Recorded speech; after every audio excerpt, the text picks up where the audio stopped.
पहला सवाल mic number 1 से होगा, जो भाइयों की जानिब बाएं तरफ है। दूसरा सवाल भाइयों ही की तरफ से बीच से होगा, माइक नंबर 2 से। और तीसरा सवाल इंशाअल्लाह ख़वातीन की तरफ से होगा। इस सवाल और जवाब के सेशन में सवाल करने वाले से गुजारिश है कि वो सबसे पहले अपना नाम और पेशा यानी प्रोफेशन बताएं। सवाल करने में गैर मुस्लिम भाइयों को पहले मौका दिया जाएगा और उन्हें इस्लाम के ताल्लुक़ से कोई भी सवाल करने की पूरी आज़ादी हासिल होगी। सवाल करने में इख्तिसार से काम लें, यानी छोटा सवाल करें और कोशिश ये करें कि सवाल करने से पहले कोई तमहीदी बात न हो, बल्कि अपना नाम और पेशा बताकर फ़ौरन सवाल शुरू कर दें। हमारे मुस्लिम भाइयों से गुजारिश है कि उनके सवालात उन्वान से मुताल्लिक़ हों। इख्तलाफी और फ़िक़ही सवालात करने की इजाज़त नहीं दी जाएगी। एक वक्त में एक ही सवाल की इजाज़त होगी। अगर सवाल गैर ज़रूरी हो तो उसे रद्द करने का मुझे इख्तियार होगा। मुझे उम्मीद है कि आप हज़रात इन उसूलों को सामने रखते हुए इस सेशन को कामयाब और दिलचस्प बनाने में मेरी हर तरह से मदद करेंगे। जी भाई, माइक नंबर 1 से अगर कोई सवाल हो तो करें। मेरा नाम है त्रिविक्रम दास पालखे। मैं नौकरी करता हूँ यहाँ पर एक हार्डवेयर और क्लाउड के दुकान में। मैं आपका बहुत बार प्रवचन टीवी पे देख चुका हूँ, बहुत आनंद भी आता है। अक्सर आप का जो प्रवचन रहता है, जो हिंदू का जो आता है, आप वेदों से देते हैं, आप यानी जो भी वेदों से कंपेरिजन करते हैं। लेकिन हमारा जो वेद है वो अक्सर जो है वो स्वर्ग यानी जन्नत तक ज़्यादा करके ये करते हैं। लेकिन उसके आगे अगर हिंदू में अगर हम लोग जाएंगे, अगर सही में हिंदू भी नहीं बोलते, हम सनातन धर्म कहते हैं। जैसे आपने अभी व्याख्या किया था, नदी के पार के हिंदू उसको कहा जाता है। तो हम तो सनातन धर्म से है। तो सनातन धर्म में हमारा जो आता है वो भगवत गीता, जैसे आपके अंदर जो ये है, जैसा बाइबल का आपने इस्लाम का ये है, कुरान है, तो इसी तरह हमारा भगवत गीता है। और जो भगवान के बारे में जानना है यानी अल्लाह के बारे में जानना है तो अगर हमारा है तो भागवतम है। तो भागवतम से हम लोग हमारा चलता है सब कुछ। अगर ये है वेद तो हमको स्वर्ग तक जाने के लिए है। लेकिन हमारा जो भागवतम है वो अल्लाह तक जाने के पहुँच तक है, यानी अल्लाह को हम सामने सामने देख के उनकी सेवा करने के लिए है। तो जो अभी आपने जो भी बोले थे, जो जवाब दिया था, अभी कर रहे थे औरतों के बारे में, माताजी लोगों के बारे में, तो हमारे भगवत गीता में भी लिखा है कि औरत को भगाता है तो उसको मार दीजिए। ऐसा नहीं है कि आपके इसमें सब में एक ही जैसा है। और आपका प्रवचन मुझे बहुत बहुत अच्छा लगा कि आपने जो कहा, जो लिखा गया किताब है वो किताब के मुताबिक चले तो बहुत आदमी सुखी रहता है। बाकी तो मैं और कुछ सवाल तो कुछ पर्सनल पूछना चाहता हूँ, बाद में मैं आपको मिलके सब पूछूंगा, सबके सामने नहीं पूछ सकता। लेकिन आपका प्रवचन सुन के मुझे बहुत आनंद आया। हमारे हिंदू भाई ने कहा है कि वो काफ़ी मेरे तकरीर देखते हैं टीवी पे और प्रसन्न होते हैं, खुसूसन जब मैं हिंदू धर्म के बारे में कहता हूँ। और वो कहते हैं कि वो सनातन धर्म को मानते हैं। और सनातन धर्म में भी आपको शायद ये पता होगा कि सबसे अव्वल किताब भगवत गीता नहीं है, वेद है। भगवत गीता सनातन धर्म अगर आप पढ़ेंगे, आर्य समाज, आप आर्य समझिए, सनातन धर्म में बहुत से किस्म है। आपको इस्कॉन से मैं इस्कॉन, बिल्कुल इस्कॉन, हरे रामा हरे कृष्णा, इस्कॉन, ठीक है। तो इस्कॉन का तस्करा करता हूं। मैं गया था एक बार कलकत्ता में, और कलकत्ता में तकरीर थी मेरी। उस वक्त बारिश आती है, बारिश तो हो गई, लेकिन मेरे साथ आने वाले थे इस्कॉन के हेड कलकत्ता के। हम लोग दोनों जाते एक वैन में, वैनिटी वैन, मतलब जब बड़े मैदान में, यहाँ तो माशाल्लाह मैदान के बाजू में काफ़ी बिल्डिंग है, तो बड़े मैदान में प्रोग्राम होता है तो कोई ग्रीन रूम नहीं होता है, तो क्या करते हैं, वैन लेके आते हैं, बस इसमें मेकअप रूम या आराम करने के लिए कंडीशन होता है। तो मैं इस्कॉन के हेड के साथ में बैठा था, तो उन्होंने वही बात कही जो आपने कहा, हमारे लिए सबसे अव्वल है भगवत गीता। मैंने बोला ठीक है, और कहीं का वेद भी ठीक है। तो मैंने पूछा, ये भगवत गीता हिंदू धर्म में 2 किस्म की किताब है, एक है श्रुति, एक है स्मृति। श्रुति मतलब जो भगवान की भेजी हुई किताब, वेद और उपनिषद। उसने कहा बिल्कुल सही। स्मृति किसे कहते? तो उसने कहने लगा स्मृति कहते वो जो आदमी की लिखी हुई किताब है, मिसाल के तौर पे मनुस्मृति। तो मैंने पूछा ये रामायण और महाभारत क्या है? तो उसने कहा ये है स्मृति। बेशक बिल्कुल सही जवाब था, मैं भी तालिब इल्म हूं। तो मैंने पूछा बिल्कुल सही कहते, ऊपर आती है श्रुति, वेदा और उपनिषद। स्मृति मतलब दूसरी किताबें, मनुस्मृति, इतिहास। मैंने पूछा ये महाभारत क्या इतिहास है? तो मैंने उससे पूछा गुरुजी ये बात मेरे इल्म के हिसाब से भगवत गीता एक हिस्सा है महाभारत का, 18 चैप्टर का, सही है? अरे बिल्कुल सही है, आप बहुत इल्म रखते। मैंने बेशक। तो जब भगवत गीता महाभारत का हिस्सा है तो महाभारत स्मृति है क्या श्रुति है? चुप बैठ। स्मृति है बोला। तो स्मृति ऊपर क्या नीचे? तो बोले हाँ आपके पास इल्म है ना इसलिए आप जानते हैं। हम लोग को कहते हैं भगवत गीता ऊंची है, लेकिन हम सही कहते हैं ये भगवत गीता वेद का निचोड़ है। निचोड़ है लेकिन वेद ऊपर है, खुदा की किताब है। भगवत गीता इंसान की लिखी है, किसके जरिए? स्कॉलर्स के। आपके इस्कॉन के गुरु भी कहेंगे वो। लेकिन आप आम आदमी हैं, आप शायद ये पेचीदा चीजें को जानते नहीं। हम तालिब इल्म हैं, मैं स्कॉलर नहीं हूं, तालिब इल्म हूं तकाबिल मज़ाहिब का, इस्लाम एंड कंपैरेटिव रिलीजन का। तो बोले बेशक आप बिल्कुल सही कहते। तो मैं कहूंगा अगर वेद और भगवत गीता में टकराव है किसकी बात मानेंगे? तो बोले आमतौर पे तो हम कहते हैं भगवत गीता ऊपर है, लेकिन आप सही कहते हैं क्योंकि आपका दिल में। तो मैं वो डबल स्टैंडर्ड क्यों? जिसके बाद दिल में बदल जाता है क्या? 2 + 2 4 ही रहता है, चाहे वो 2nd स्टैंडर्ड में या 10th स्टैंडर्ड में। 2 + 2 वही रहेगा, 4 बदलेगा नहीं। तो मैं ये कहता हूं गुरुजी से, आपके संत से, कि आप अपनी किताब लोगों में आम करो, हिंदुओं में आम करो वेद। लेकिन हिंदू धर्म में सिर्फ ब्राह्मण ही वेद को पढ़ सकता है, क्षत्रिय नहीं पढ़ सकता है। क्यों? बाकी लोग नहीं पढ़ सकते, वेद व्यास शूद्र नहीं पढ़ सकता। क्यों? हमारे मजहब में ऊंच नीच नहीं है, काला या सफेद, अमीर या गरीब, राजा या फकीर, कुरान पढ़ सकता है। नमाज के लिए जब उस ईश्वर की हम इबादत करते हैं, जब खड़े होते नमाज के लिए कंधे से कंधा मिला के करते, चाहे वो फकीर या अमीर या गरीब, फकीर या राजा साथ में खड़ा है तो कंधे से कंधे मिला के खड़ा होता है। और आप यहाँ देखेंगे, और मैं अल्हम्दुलिल्लाह कई बार सऊदी अरब गया हूँ और किंग अब्दुल्ला की दावत पे भी गया हूँ। माशाल्लाह उनकी सिक्योरिटी रहती है, तो सिक्योरिटी हट जाती है, आप साथ में तो साथ में। अल्हम्दुलिल्लाह राजा या फकीर, अमीर या गरीब, काला या सफेद, यकसा है।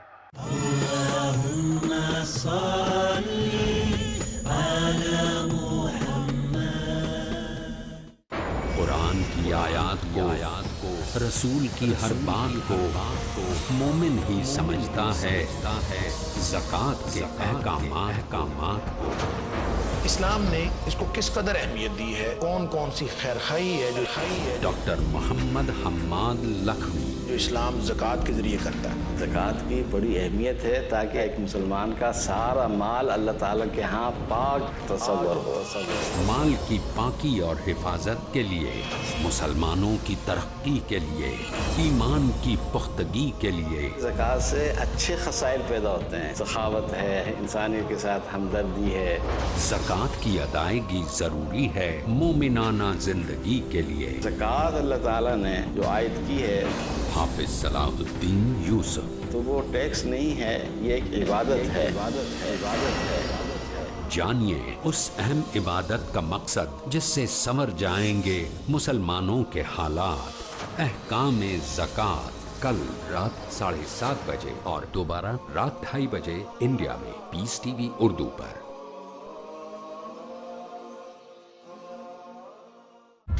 Fridays provide.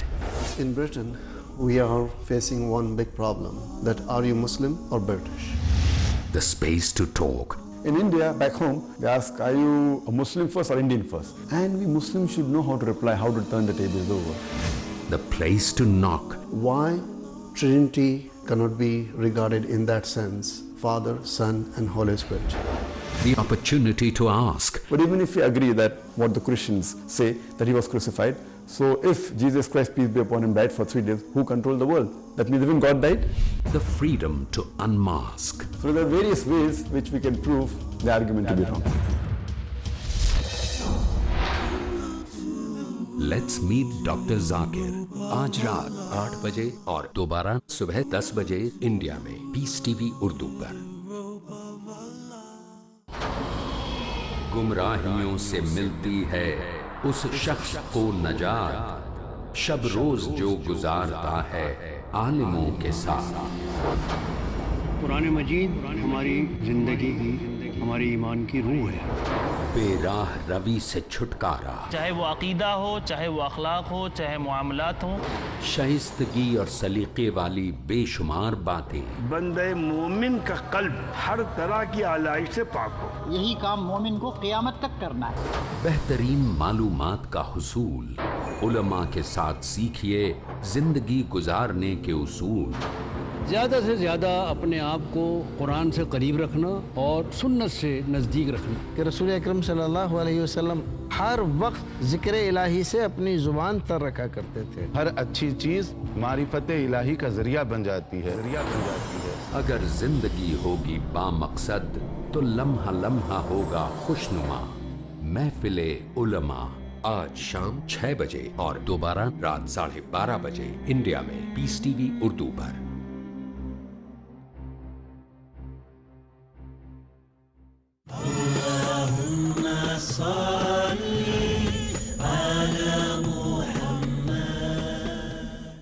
तो मैं ये कहना चाहता हूँ, आप बिल्कुल सही कह रहे थे कि वेद स्वर्ग की बात करता है लेकिन खुदा की बात भी करता है। भगवत गीता में भी स्वर्ग की बात लिखा है, खुदा का भी लिखा है। आप बोले अल्लाह के करीब आने के लिए भगवत गीता सही है, बराबर। मैं ये नहीं कह रहा हूँ कि वेदों में नहीं कहा, वेदों में बहुत आखिरी में आता है, लेकिन जो भगवत गीता जो है वो डायरेक्ट भगवान हुआ है, यानी अल्लाह ने कहा हुआ है, ऐसा है। तो इसके लिए अभी वेद तो संस्कृत में है, वो पढ़ नहीं सकते, लेकिन जो भगवत गीता है वो बहुत सारी इसमें ट्रांसलेशन हो गई है। और जो भगवत गीता है बहुत सारे आदमी ने यानी लिखी हुई है, करीबन 200-300 लोगों ने लिखी है अपने अपने हिसाब से। हाँ, बिल्कुल सही कहा। लेकिन इस्कॉन का जो गीता है भगवत गीता वो गुरु परंपरा में है, वो भी आदमी है, एज इट इज लिखा हुआ है। यानी वो परंपरा में अगर गया तो कृष्ण तक गया, यानी जिसने जो कहा है वो एज इट इज है, इसके लिए उसका लिखा हुआ as it is Bhagavad Gita. आपके स्वामी प्रभुपदा, बराबर। यस, बराबर हुआ। स्वामी प्रभुपदा। प्रभुपदा इंसानी थे ना? हाँ, इंसानी थे ना, मैं किधर ना बोल रहा हूँ। ये हमारा कुरान जो है ना डायरेक्ट अल्लाह की तरफ से ना मोहम्मद सल्लल्लाहु अलैहि वसल्लम ने लिखा है। हम लोग ने ये कुरान जो है डायरेक्ट अल्लाह की नाज़िल यूं बहू। इसलिए जितने भी दिगर मज़ाहिब की किताब है जैसे वक्त जाने लगे बदलते गए। आप बिल्कुल सही कहते हैं। 300 किस्म की किताब है, बाइबल सैकड़ों किस्म, हमारे IRF में 200 किस्म की बाइबल है। आप किस में मानेंगे? कुरान आप लो, कोई भी कुरान लो, इंडिया में, अमेरिका में, यूके में, हिंदुस्तान में, पूना में, हूबहू वही है। एक लफ्ज की बात दूर रही, आ की मात्रा, ई की मात्रा, जबर जेर पेश, वो भी फर्क नहीं है। फत्ता दम्मा कसरा में भी फर्क नहीं है। ओरिजिनल कुरान में तो फत्ता दम्मा कसरा था नहीं, लेकिन आज जब हम पढ़ते हैं माशाअल्लाह। तो मैं ये कहना चाहता हूं जितनी भी किताबें पहले आई आज भी, आप बिल्कुल सही कहते हैं, भगवत गीता वेद का निचोड़ है। लेकिन जब निचोड़ होता है वो असली फल से कॉन्ट्रडिक्ट करे तो फल और अहम है। मैं बिल्कुल मानता हूं, स्वामी प्रभुपदा मानते हैं कि भगवत गीता क्या है, वेद का निचोड़ है। और वो कहते हैं, मैं भी पढ़ चुका हूं, आपकी Bhagavad Gita as it is पढ़ चुका हूं, उसमें ही लिखा, उसका ही ट्रांसलेशन था। भगवत गीता अध्याय नंबर 7 श्लोका नंबर 20 में, जो कोई दुनियादारी के पीछे भागता है वो गलत खुदाओं के पीछे भागता है। आपकी भगवत गीता में लिखा एज इट इज में, और उसका अगर प्रीफेस पढ़ेंगे उसमें लिखा है कि ये जो वेद है वो गाय है, भोज से गाय है, और कृष्ण क्या है, दूध निकालने वाला इंसान, और दूध क्या है, भगवत गीता है। सही कह रहा हूं कि नहीं? प्रीफेस में लिखेला। कौन कहता है? आपके स्वामी प्रभुपदा।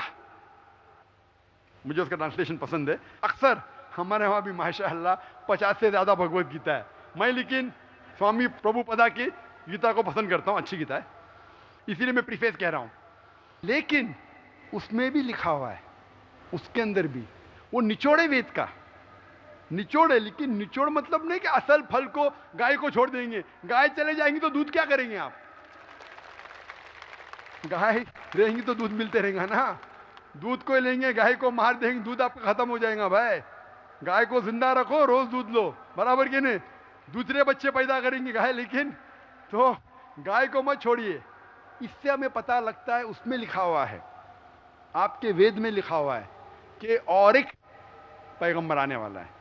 आपकी भगवत गीता में लिखा है चैप्टर नंबर 4 में वर्ष नंबर 7 से 8 में, यदा यदा धर्मस्य, यानी युग युग में जब भी परेशानी आएंगी इस धरती पे तो मैं एक रूप हासिल करूंगा, अवतार।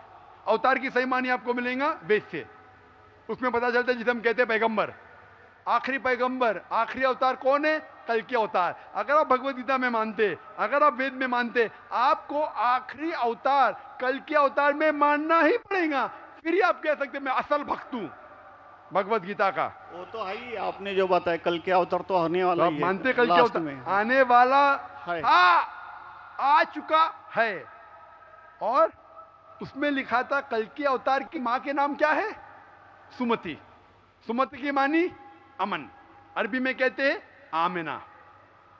मोहम्मद सल्लल्लाहु अलैहि वसल्लम के वालदा का नाम था आमिना। उसमें लिखा है कल के अवतार, चैप्टर नंबर, अभी हवाला भी दे रहा हूं मैं, टाइम मिल रहा है ना। कल के अवतार चैप्टर नंबर 2 वर्ष नंबर 5 श्लोक नंबर 5, 7, 9, 11, 15। इसमें लिखा है कि उसके वालिद का नाम है विष्णु यास। विष्णु यास मतलब खुदा का बंदा, अरबी में तर्जुमा करेंगे अब्दुल्ला। मोहम्मद सल्लल्लाहु अलैहि वसल्लम के वालिद का नाम था अब्दुल्ला। उसमें लिखा है वो इसी जगह में पैदा होंगे जो अमन की जगह है। हम मानते हैं कि मक्का एक अमन की जगह है। उसमें लिखा है कि वो उस फैमिली में पैदा होंगे जो उस इलाके के अमीर होंगे। हम जानते हैं कि कुरैश के फैमिली में पैदा हुए थे मोहम्मद सल्लल्लाहु अलैहि वसल्लम। उसमें लिखा है कि वो 12वीं तारीख माधव के दिन पे पैदा होंगे, वो 12वीं रब्बी अव्वल मोहम्मद सल्लल्लाहु अलैहि वसल्लम पैदा है। आगे आप पढ़ेंगे वेद में लिखा है कि उसके 4 करीब दोस्त थे, जिसका मैं जिक्र किया हूं। 4 करीब दोस्त मोहम्मद सल्लल्लाहु अलैहि वसल्लम के थे, जो हजरत अबू बकर, हजरत उमर, हजरत उस्मान, हजरत अली। मैं अल्लाह भी मौल, अल्लाह ताला की रहमत सब पे हो। किसके बारे में जिक्र करें? उनको सबसे पहली जो वही आएंगी वो आएंगी एक गार के अंदर। हम जानते हैं मोहम्मद सल्लल्लाहु अलैहि वसल्लम सबसे पहली वही आए गारे हिरा में। फिर वो करेंगे हिजरत, नॉर्थ की तरफ फिर से वापस आएंगे। मोहम्मद सल्लल्लाहु अलैहि वसल्लम हिजरत की मदीना जो नॉर्थ के ऊपर है, फिर से वापस आए। मैं तो 1 घंटा सिर्फ तस्करा कर सकता हूँ मोहम्मद सल्लल्लाहु अलैहि वसल्लम हिंदू धर्म में, वक्त नहीं है। मैं ये पूछना चाहता हूँ, आप मानते क्या इस कल के अवतार में? आप मानते मोहम्मद सल्लल्लाहु अलैहि वसल्लम आखिरी पैगंबर है? मैं तो कुरान 3 बार पढ़ा हूँ साहब, मैं तो मानता हूँ कुरान को, वो बात नहीं है। मानना सिर्फ जरूरी नहीं, अमल करना जरूरी है। मैं कहूंगा मैं खुदा को मानता हूँ, खुदा की बात पे अमल ना करता हूँ तो बेकार है। मैं कहता हूँ मैं मेरे वालिद से बहुत मोहब्बत करता हूँ, वालिद की बेइज्जती करता हूँ, वालिद की बात नहीं मानता हूँ, वालिद से बदतमीजी करता हूँ, तो क्या फायदा? आप समझ रहे ना? समझ रहा हूँ मैं, लेकिन आपने कुछ पहले ही अभी 10-15 मिनट पहले ही आपने कहा था कि जो भी है कुरान है, वेद है और बाइबल है, कि जो जो उसमें लिखा हुआ है खुदा ने उसके ऊपर अमल करना चाहिए। तो मैं अपने इससे अमल करता ही हूँ। जो कुछ मानता तो हुई खुदा एक ही है करके, वो तो मानता ही है। बिल्कुल। मैं नहीं बोल रहा कि आपके लिए कोई खुदा अलग है, मेरे लिए कोई अलग है, या ईसाई के लिए कुछ अलग है। आप सनातन धर्म के हैं, मैं जानता हूँ सनातन धर्म में एक खुदा को मानते हैं। वो मानते खुदा की प्रतिमा नहीं, अक्स नहीं है, बराबर ये मानते। लेकिन मैं ये जानना चाहता हूँ, आप कल के अवतार में आप मेरे सवाल को घुमाओ मत। मैं जानता हूं, नहीं है मैं ये जानता हूं, सनातन धर्म के बारे में जानता हूं। पहले स्टेज में आप पास कर चुके, एक खुदा में मानते, बिल्कुल सही। मैं ये बात जानना चाहता हूं कि उस खुदा के अवतार पैगंबर, आखिरी पैगंबर में आप मानते हैं क्या नहीं मोहम्मद सल्लल्लाहु अलैहि वसल्लम? ये मेरा सवाल है। यानी मोहम्मद पैगंबर को आप मानते कि वो आखिरी पैगंबर थे क्या नहीं मानते? वो तो मानता हूँ मैं, मुझे मालूम है ना मोहम्मद पैगंबर आखिरी थे मोहम्मदन में। वो तो मानता ही हूँ। मोहम्मदन में ने आपके लिए, सबके लिए है ना। बिल्कुल सही। तो कोई धर्म, कोई एक मजहब का थोड़ी रहता है गुरु, तो सबके रहता है। वो एक मजहब का थोड़ी गुरु रहता है कि वो एक मजहब के लिए, वो सब मजहब के लिए गुरु रहता है। तो मानता ही मैं उसको। बिल्कुल सही। लेकिन ये कहना कि सब मजहब यकसा है हूबहू, ये सही नहीं। यकसानियत है, इसीलिए मैंने कहा यकसानियत पे अमल करो। आप बोलेंगे मैं सब हिंदू चीज पे अमल करूंगा, कई हिंदू जाते बुत परस्ती करने के लिए, आप नहीं करते, अच्छी बात है अल्हम्दुलिल्लाह, इसीलिए मैं आपको कॉन्ग्रेचुलेट करता हूं। आप बुत परस्ती नहीं करते, मैं आपको कॉन्ग्रेचुलेट करता हूं, मैं कॉन्ग्रेचुलेट करता हूं, क्योंकि सनातन धर्म बुत परस्ती नहीं करता है। अल्हम्दुलिल्लाह सुम्मा अल्हम्दुलिल्लाह आप आधे इम्तिहान में सफलता पा गए। अभी ये पूछता हूं मैं, जैसे आपने कहा आप अगर मोहम्मद सल्लल्लाहु अलैहि वसल्लम को आखिरी पैगंबर मानते हैं तो उसके पैगाम पे अमल करना ज़रूरी है। सिर्फ पैगाम को पढ़ना ज़रूरी नहीं, पैगाम पे अमल करना ज़रूरी है। अगर मैं कहता हूं मानता हूं लेकिन अमल नहीं करता तो कोई फ़ायदा नहीं। तो ये होता है कि अपने मन से खुदा की बात जो आखिरी पैगाम है कुरान शरीफ और आखिरी पैगंबर मोहम्मद सल्लल्लाहु अलैहि वसल्लम में मानना ज़रूरी है, फिर ही आप सही तरीके से मज़हब को पहचान सकेंगे। Hope that answers the question. नहीं, थैंक यू। कुछ बोलेंगे आपको? मुझे ये कहना चाहिए था, अभी आप बोल रहे थे अमल करना चाहिए, अमल करना चाहिए, तो मैं मोमिन बनने का पूरा कोशिश किया, क्योंकि मैं वो मोमिन का क्या रहता है वो 3-4 इसमें सुन चुका हूँ। मोमिन का क्या रहता है? मोमिन का जो बताया था ना, क्या जो रीजन जो कैसा रहता है मोमिन, कैसा रहता है मैं जानना चाहता हूँ। नहीं, मैं इतना याद में जितना रखा हूँ मैं जो भी याद नहीं सकता है, जो भी याद है बोल लीजिए, नो प्रॉब्लम। जो कमी है मैं पूरी कर लूंगा। नहीं यार, जान लीजिए, अगर दूसरे को भी क्वेश्चन पूछना है मैं आपसे मोहब्बत करता हूँ, मैं आपको पर्सनली मिलता हूँ बाद में। अच्छा, बाद में मिलेंगे स्टेज के बाद इंशाल्लाह। ठीक है, हरे कृष्णा। माइक नंबर 2 में अगर कोई गैर मुस्लिम भाई कतार में खड़े हों तो वो सवाल कर सकते हैं। मेरा नाम अभिजीत जावलकर है और मैं कंप्यूटर इंजीनियरिंग स्टूडेंट हूँ। सर, मुझे आपसे ये पूछना है कि अगर कोई मुस्लिम कुरान के ऊपर हाथ रखकर कोई कसम खा ले तो क्या वो कसम वापस ले सकता है? भाई साहब ने पूछा है कि अगर कोई मुसलमान कुरान पे हाथ रख के कसम खाता है तो क्या वो कसम वापस ले सकता है कि नहीं। आम तौर पे कोई भी मुसलमान कसम खाता है, चाहे कुरान पे हाथ रखे या नहीं रखे, उसे वापस नहीं लेना चाहिए। अगर उसे पता चला वो कसम गलत चीज़ है, किसी को नुकसान पहुंचा रही है, तो वापस ले सकता है। तो एक मोमिन, एक मुसलमान अगर अपने ज़बान से कहता है, कसम खाता है या इंशाअल्लाह कहता है, उसका फ़र्ज़ हो जाता है कि उसके ऊपर अमल करे। कुरान पे हाथ रखना नहीं रखना ऐसा कुछ लिखा नहीं है। अगर उसे पता चलता है कि मैंने कुछ गलत चीज़ कह दिया हूँ और किसी का नुकसान होगा या शरीयत के खिलाफ है, कुरान के खिलाफ है, अल्लाह के रसूल के पैगाम के खिलाफ है, फिर उस कसम को तोड़ सकता है। लेकिन आम तौर पे अगर वो कुरान के खिलाफ नहीं है, मोहम्मद सल्लल्लाहु अलैहि वसल्लम के पैगामात के खिलाफ नहीं है, तो उसे अमल करना चाहिए। ऐसी कोई चीज़ नहीं कुरान के ऊपर। लेकिन अगर वो अल्लाह का नाम लेता है और कसम खाता है, आम तौर पर अल्लाह का नाम छोटी मोटी बात में नहीं लेना चाहिए, लेकिन अगर वो अल्लाह का नाम लेके कोई कसम खाता है, takes an oath in the name of Allah सुब्हानहू व तआला, फिर उसके ऊपर और लाजिम हो जाता है। और अगर वो उस कसम को पूरी न कर सके, उसे कफारा देना पड़ता है, उसे जुर्माना देना पड़ता है। Hope that answers the question brother.